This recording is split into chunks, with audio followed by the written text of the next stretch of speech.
तो हेलो, एक बार फिर स्वागत है आपका यूनिक एस अकेडमी बाई गुल फैमिली राजी में। एंशिएंट हिस्ट्री का सेशन चल रहा है और अब हम धीरे धीरे खात्मे की ओर हैं। तो अगर आप पहली बार हमसे जुड़े हैं तो मेरी आपसे रिक्वेस्ट है कि आप प्लेलिस्ट सेकंड में जो एंशिएंट हिस्ट्री पर हमारी पहले की वीडियो हैं उनको आप ज़रूर देखें, सब सीक्वेंस से हैं तो और आपको ज़्यादा बेहतर तरीके से ये कंटेंट समझ में आएगा। तो हम लोग कहाँ पहुँच गए थे, चलिए अब यहाँ चलते हैं। मैंने लिखा है यहाँ पर गौतमी शतकर्णी। गौतमी शतकर्णी जो है मैंने लिखा है मालवा से कठियावाड़, बरार से कोंकण। इसका मतलब क्या है, गौतमी पुत्र शतकर्णी का जो एम्पायर था वो मालवा से लेकर के कठियावाड़ तक और बरार से लेकर के कोंकण तक फैला हुआ था। चंद्रगुप्त सेकंड का जो साम्राज्य है दक्षिण और पश्चिम में, साउथ और वेस्ट में महाराष्ट्र, गुजरात, सौराष्ट्र, भृगुकच्छ और कठियावाड़ तक फैला हुआ था। हर्ष के साम्राज्य में सिंध, कश्मीर और नेपाल शामिल नहीं थे। हर्ष के साम्राज्य में सिंध, कश्मीर और नेपाल जो थे वो शामिल नहीं थे।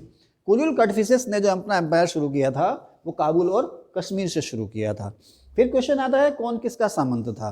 गुप्त कुषाणों के सामंत थे, राष्ट्रकूट चालुक्यों के, चालुक्य कदम्बों के, पाल गुप्तों के, पल्लव सातवाहनों के सामंत थे। प्रतिहारों या गुर्जर प्रतिहारों के सामंत थे चंदेल, परमार, चौहान और कलचुरी। फिर यहाँ पर देखो मैंने 2 स्टार लगा रखे हैं, तो इसी से रिलेटेड 2 स्टार मैंने कहीं और भी लगाए होंगे जहां पर कुछ इसी तरह का मैंने लिखा होगा। डबल स्टार किसी को दिखाई दे रहा है भाई? कहां? चलिए खैर जो भी है फिर ढूंढ लेंगे। यहां पे लिखा है मैंने प्रमुख निर्माण, यानी कि कौन सी इमारत किसने बनवाई। मैंने लिखा है प्रमुख निर्माण। कुछ कह रहे हैं आप? तो प्रमुख निर्माणों की अगर हम बात करें तो सिंह विष्णु, पल्लव वंश का जो राजा था सिंह विष्णु, उसने मामल्लपुरम शहर तमिलनाडु में है, टी फॉर तमिलनाडु, तमिलनाडु में है ये मामल्लपुरम शहर। यहाँ पर इसने एक मंदिर बनवाया था जिसका नाम था आदिवाराह गुफा मंदिर। हिंदी में गुफा को गुहा भी कहते हैं। गुफा का तत्सम शब्द है गुहा, तो ध्यान रखना, कंफ्यूज नहीं होना है, ठीक है ना। तो मामल्लपुरम का आदिवाह गुफा मंदिर सिंह विष्णु पल्लव ने बनाया था। महाबलीपुरम तमिलनाडु में ही है।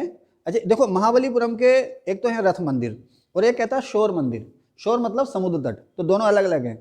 महाबलीपुरम, ठीक है ना, महाबलीपुरम के समुद्र तटीय मंदिर या शोर मंदिर, और दूसरा महाबलीपुरम के रथ मंदिर।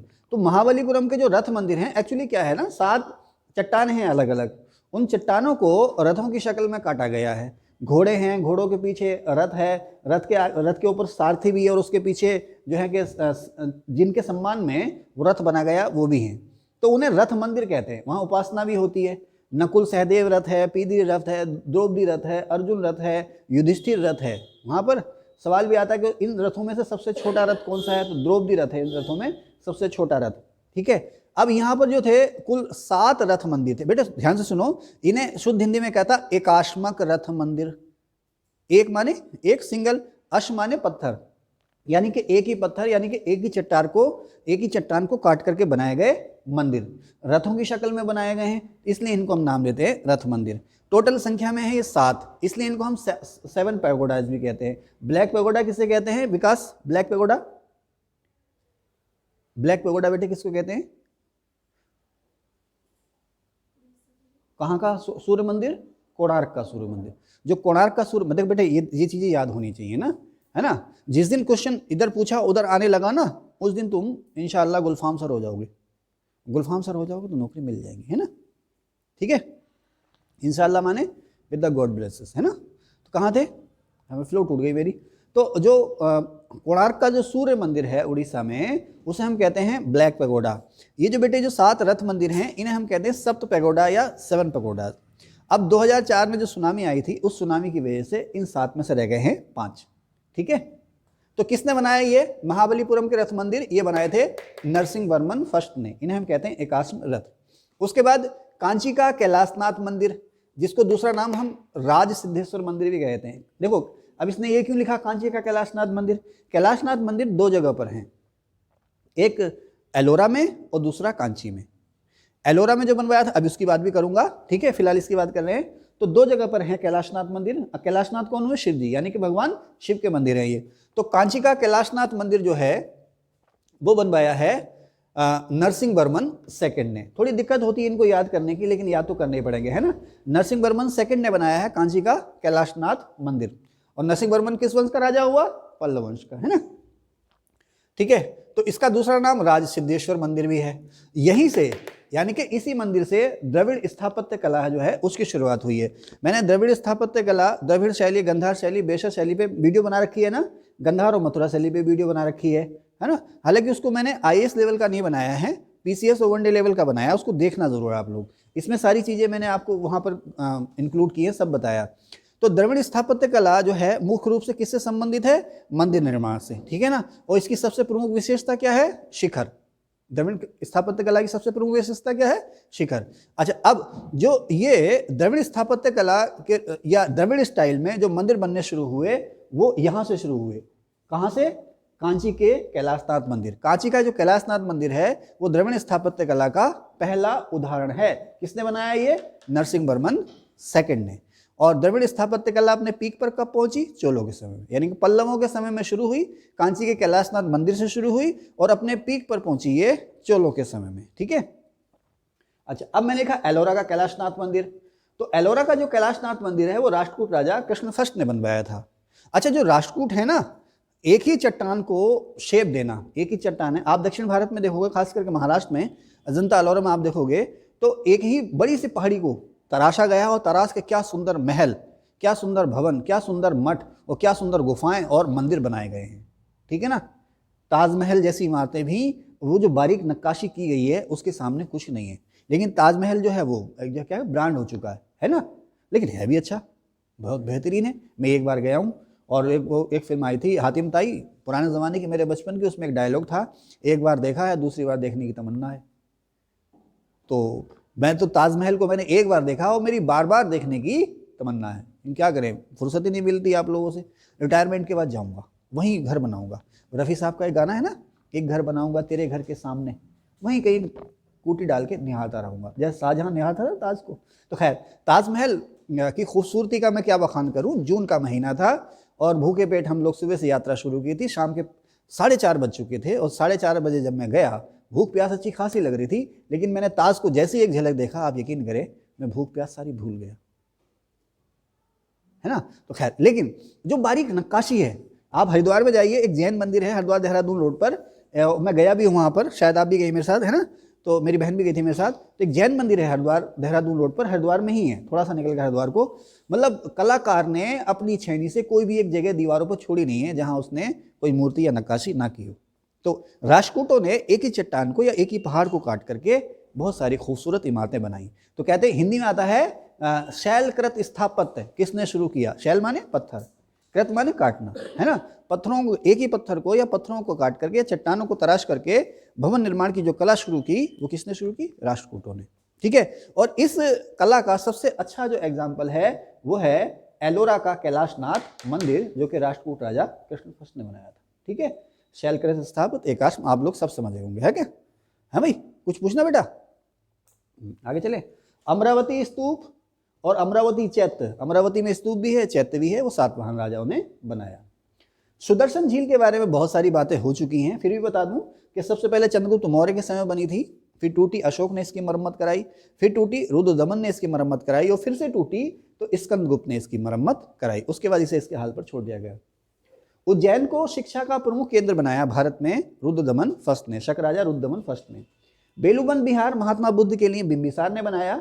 जेतवन बिहार एक व्यापारी था अनाथ पिंडक, ये महात्मा बुद्ध के प्रभाव से बौद्ध धर्म में दीक्षित हो गया था और इसने महात्मा बुद्ध संघ को जेतवन बिहार जो था वो गिफ्ट किया था, ठीक है। राजा भोज, परमार वंश के राजा राजा भोज, इन्हें भारत का महानतम विद्वान राजा कहा जाता है। इनका टाइटल कविराज भी है। इतिहास में एक और कविराज है, कौन? एक ही आंसर देना। इतिहास में एक राजा को और कविराज कहा गया है, राजा को, हाँ यस, वेरी गुड, शाबाश, समुद्रगुप्त को, ठीक है ना। ओके, कृष्णदेव राय को भी कहा गया क्या? ना, नहीं कहा गया ना, हाँ ठीक है। समुद्रगुप्त को भी कविराज कहा गया, राजा भोज को भी कविराज कहा गया। और राजा भोज के बारे में ये जो है प्रसिद्ध था कि अगर वो खुश हो जाएं तो एक श्लोक पर, अगर एक अच्छा श्लोक है, उनको जैसे कहते हैं ना गजल में शेर होते हैं, वो शेर वाह वाह वाह मजा आ गया, वाह वाह वाह, है ना। तो अगर एक श्लोक है उनको पसंद आ जाए तो एक श्लोक पर वो 1 लाख सोने की मुद्राएं तक गिफ्ट कर देते थे, ठीक है, राजा भोज। वशिष्ठी पुत्र पुलवामी जो है, इसके समय में सातवाहन की जो नेवी थी, सातवाहन वंश की जो नौसेना थी, उसका सबसे ज्यादा विकास हुआ है। पल्लव जो कल्चर है, पल्लव आर्ट एंड कल्चर जो है, पल्लव संस्कृति अपने पीक पर पहुंची नरसिंह वर्मन सेकंड के समय। ध्यान रखना, नरसिंह वर्मन फर्स्ट जो था वो सबसे शक्तिशाली राजा था, और पल्लव आर्ट एंड कल्चर जो अपने पीक पर पहुंचा वो नरसिंह वर्मन सेकंड के समय पहुंचा। ठीक है ना। दक्षिण की संस्कृति, दक्षिण भारत की जो संस्कृति थी उसका जो पीक था वो चोलों का समय था। ठीक है, एनालिटिकल इसी को कहते हैं बेटे।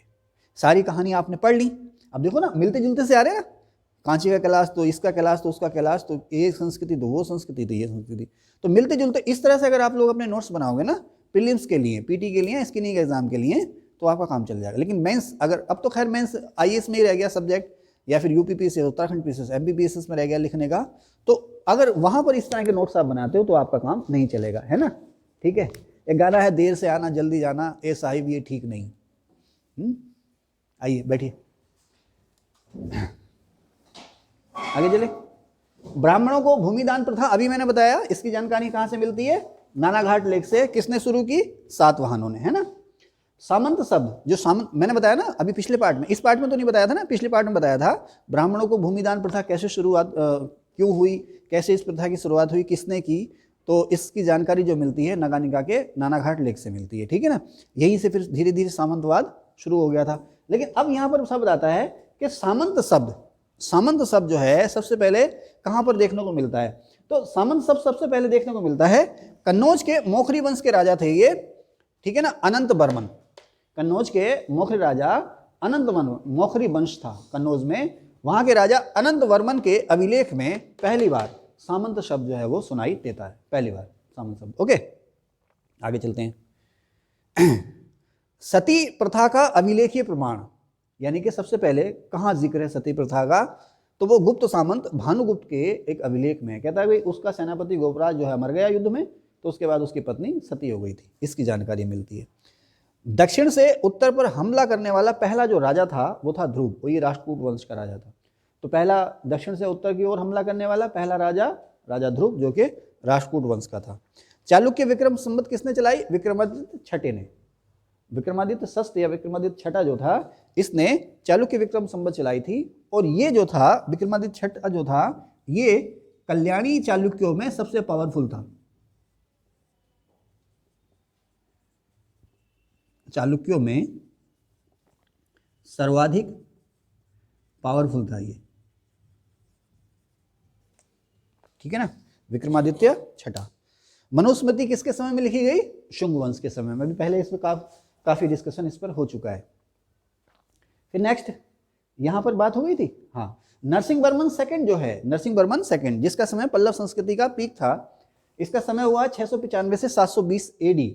इसने महाबलीपुरम कहाँ हुआ? तमिलनाडु में। इसने महाबलीपुरम का शोर मंदिर या समुद्र तटीय मंदिर बनाया था। हमने यूपीपीसीएस मेंस लिख लिया, लेकिन हमें शोर मंदिर और समुद्र तटीय मंदिर का अंतर पता नहीं था, रट्टा लगा लिया था। शोर माने समुद्र का किनारा। महाबलीपुरम में समुद्र किनारे एक विशाल मंदिर बना हुआ है, उसे हम कहते हैं महाबलीपुरम का समुद्र तटीय मंदिर या शोर मंदिर। और महाबलीपुरम के सप्तरथ मंदिर वो अलग है, ठीक है, नरसिंह वर्मन सेकंड, ठीक है ना। और महाबलीपुरम के सप्तरथ या रथ मंदिर नरसिंह वर्मन फर्स्ट, ठीक है। महाबलीपुरम का आदिग्रह मंदिर सिंह विष्णु पल्लव। आगे चलें। पहला गोपुरम जो बना, गोपुरम समझते हैं? गोपुरम क्या है? गोपुरम, पक्की बात, ठीक है। तो जो पहला गोपुरम बना, गोपुरम का मतलब होता है कि मंदिर में प्रवेश द्वार, ठीक है, मंदिर में सजा संवरा सा प्रवेश द्वार, उसे कहते हैं गोपुरम। तो पहली बार मंदिर की चार दीवारी के बाहर जो आलीशान गेट या गोपुरम बना, वो बना नरसिंह वर्मन सेकंड के कांची के कैलाशनाथ मंदिर में, ठीक है।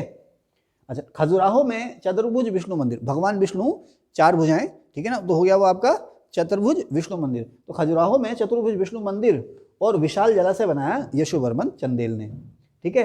भोज राजा परमार वंश के सबसे ताकतवर राजा कौन था? मिहिर भोज। ये वो वाले भोज नहीं है, ये भोज दूसरे हैं। एक है मिहिर भोज, एक सिंपली भोज, दोनों एक ही वंश के हैं।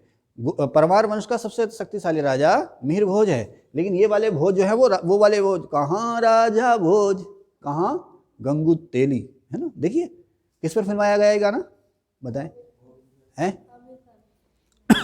गोविंदा और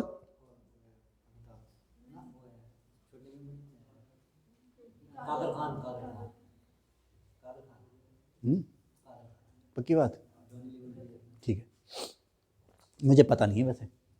ओके तो परमार वंश, अब जब मुझे पता नहीं है जो तुम कह दो वही सही है। परमार वंश का जो राजा था वो था भोज।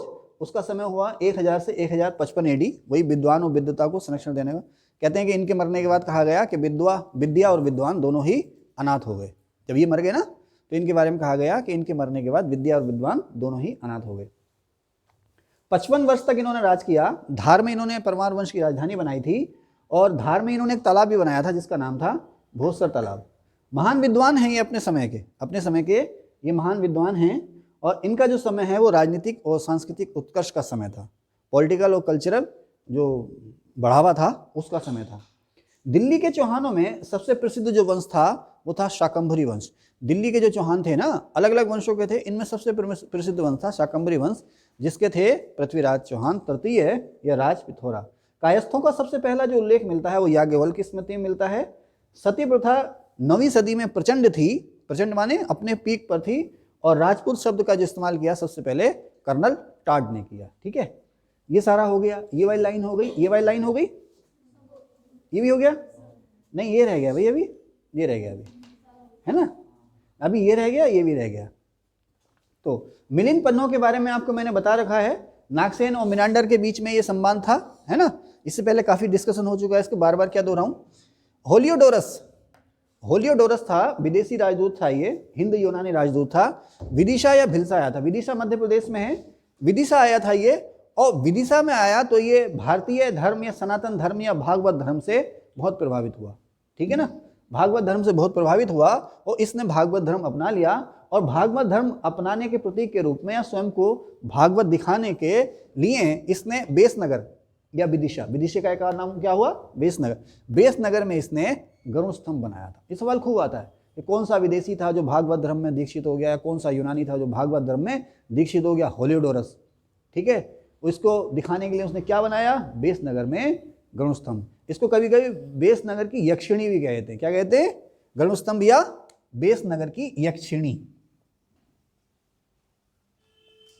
ठीक है, अब जब भारत पर यूनानियों और इंडो यूनानियों ने हमले किए तो उससे हमें क्या फायदा हुआ, या उस संपर्क से क्या परिणाम हुए। भारत पर देखो, भारत पर तुर्कों ने हमला किया। जब भारत पर तुर्कों ने हमला किया तो तुर्कों के हमले के बाद भारत को बहुत सारे फायदे हुए। एक तो फिर से भारत जो है मध्य एशिया और उधर यूरोप अफ्रीका से जुड़ गया, है ना, व्यापार होने लगा, इंटीग्रेशन होने लगा। ठीक है, दूसरा जो है कि नई प्रकार की कॉइन सिस्टम, नए प्रकार का प्रशासनिक व्यवस्था, नई प्रकार की प्रशासनिक व्यवस्था आ गई, राजा की शक्ति बढ़ी। उससे पहले राजपूतों में हमारे जो राजा होते थे वो सामंतों के राजा होते थे, आमतौर पर उनकी शक्ति कमजोर हुई थी। लेकिन जब तुर्क आए तो उन्होंने सशक्त सुल्तानों का दौर अब शुरू हो गया था, है ना। इसी के बाद जो है कि तुर्कों का आने की वजह से ही जो कहे इस्लामिक संस्कृति और हिंदी संस्कृति दोनों मिलकर के हो गया हिंदुस्तानी संस्कृति। उर्दू जैसी भाषाएं उसी का परिणाम है ना। ठीक है, धीरे धीरे इसके अलावा वो अपने साथ लड़ने के नए तौर तरीके लेकर आए, मुगल आए तो गोला बारूद लेकर के आए, वगैरह वगैरह, है ना। तो उसी तरह से यूनानी या इंडो यूनानी जब हमारे यहाँ आए, इन्होंने हमले किए और अपने हमारे उत्तर पश्चिम भारत पर अपना राजकाज कायम किया। उसका हम पर क्या असर हुआ, तो सबसे पहले भाई हम जुड़ गए फिर से मध्य एशिया से, और यूनानिया यूरोप से हम जुड़ गए, हम पूर्वी यूरोप से जुड़ गए, मध्य एशिया से हम जुड़ गए, पश्चिमी एशिया से हम जुड़ गए। इसकी वजह से, क्योंकि यूनानियों का हम पर वहाँ तक फैला हुआ था, हम जुड़ गए। व्यापार के जो रास्ते थे, नए नए रास्ते खुल गए, शांति और व्यवस्था हो गई उस दौर में, उस जगह पर। इससे क्या हुआ कि भारत की चीज़ों की जो मांग थी विदेशों में बढ़ गई। फिर से भारत की चीज़ों की मांग जो थी वो बढ़ गई। अब जब भारत की चीज़ों की मांग बढ़ गई तो जाहिर सी बात है भारत में प्रोडक्शन को बढ़ावा मिला, भारत में खुशहाली आई, व्यापार में तरक्की हुई, खुशहाली आई। ठीक है, भागवत जो भागवत धर्म है इन्होंने अपनाया। इसके अलावा जो कला की गंधार शैली है वो हमारे यहाँ इंडो यूनानी हमले का ही परिणाम है। ठीक है, गंधार शैली की बात पहले कर चुके हैं, बाद में और भी करेंगे, लेकिन फिलहाल इतना ही। कला की जो गंधार शैली है वो इंडो यूनानी हमले का ही परिणाम थी। नाटकों में पर्दा उठना, नाटक जो मंचन होता थिएटर में, पर्दा उठना और पर्दा गिरना, इसी का परिणाम थी। और इतिहास को जो है क्रमवार लिखना, डेट वार लिखना, तिथि क्रम में लिखा ना, इतिहास को या घटनाओं को क्रम से दर्ज करना, पहले ये हुआ फिर ये हुआ फिर ये हुआ, ये इन्होंने ही हमें सिखाया। इसके अलावा ज्योतिष विद्या यही लेकर आए हमारे यहाँ। कैलेंडर की जो परंपरा है, कैलेंडर, एक साल को कैसे 12 महीनों में, महीनों को दिनों में बांटें, यही लेकर के आए। सप्ताह, 7 दिन का एक सप्ताह इन्होंने ही शुरू किया। कैलेंडर इन्होंने शुरू किया हमारे यहाँ, 7 दिनों का जो एक सप्ताह है वो इन्होंने शुरू किया। जो सप्ताह में दिनों के नाम हैं वही इन्होंने हमारे यहाँ शुरू किए थे। पहले लोग कैसे रहते होंगे ना, कैसे अंदाजा लगाते होंगे कि भाई शादी रख गई है, अब तो हो गया 14 फरवरी आ रही है, हॉल अभी बुक हो गए होंगे मेरी हॉल, है ना। 14 फरवरी नहीं मिलती भाई, लोगों को पता नहीं क्या क्रेज है। तो मेरी जब शादी कराए ना अगस्त में कराना, 20 अगस्त मेरे बर्थडे वाले दिन है। हाँ, वो मैरिज हॉल सारे खाली, सारे खाने बनाने वाले खाली, घोड़े पे जरूर बिठाना मुझे, है घोड़े पे जरूर बिठाना मुझे। हाँ ठीक है, ओके चलें आगे, इतना ही काफ़ी है। तो मेरी शादी कराना बरसातों में, बहुत खर्चा बचेगा, और खूब बारिश होगी ना, मेहमान भी नहीं आएंगे, क्योंकि एक को बुलाओ 4 आते हैं और लिफाफे में 101 देके जाते हैं, बड़ो चले भाई, हैं मेहमान भी कम आएंगे, बारिश होगी मेहमान आएंगे नहीं।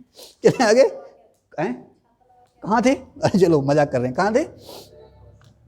तो ज्योतिष विद्या यूनानी लेकर आए, कैलेंडर यूनानी लेकर आए, सप्ताह के 7 दिन इन्होंने रखने की शुरुआत की, है ना।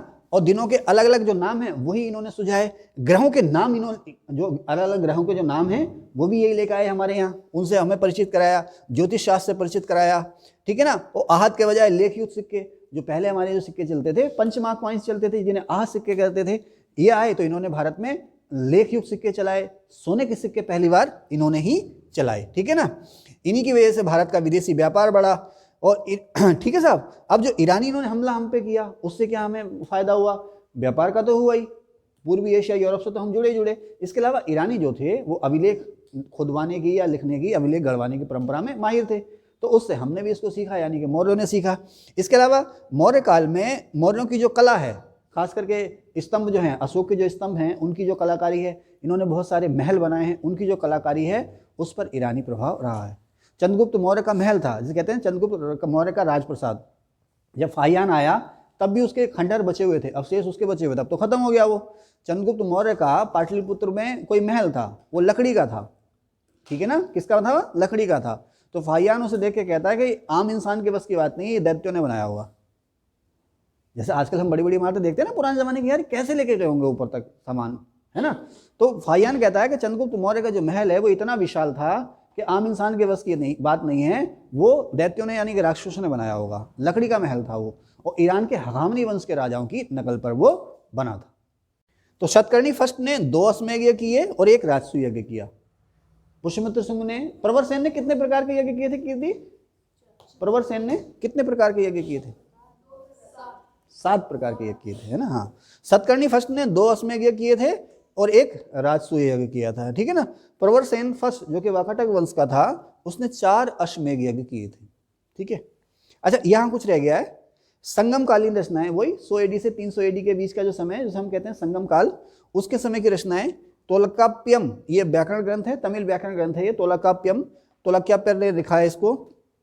और फिर है इलंगो इदिगाल की शिलप्पा दिगारम, खूब आता है ये, इस बुक के राइटर का नाम शिलप्पा दिगारम किसकी है, इलंगो इदिगाल की, ठीक है। और उसके बाद ये सारी चीज़ें हो गई, है ना। कुछ छूटा तो नहीं बालक, कुछ नहीं छूटा है, कुछ भी नहीं छूटा, तो ठीक है। बहुत प्रयास किया, बहुत रिसर्च की, बहुत मेहनत की है, तब आपके सामने ही हमने परोसा है। अगर आपको अच्छा लगा हो तो प्लीज़ इसको सब्सक्राइब भी कीजिए और अपने ग्रुप में शेयर भी कीजिए। Thank you.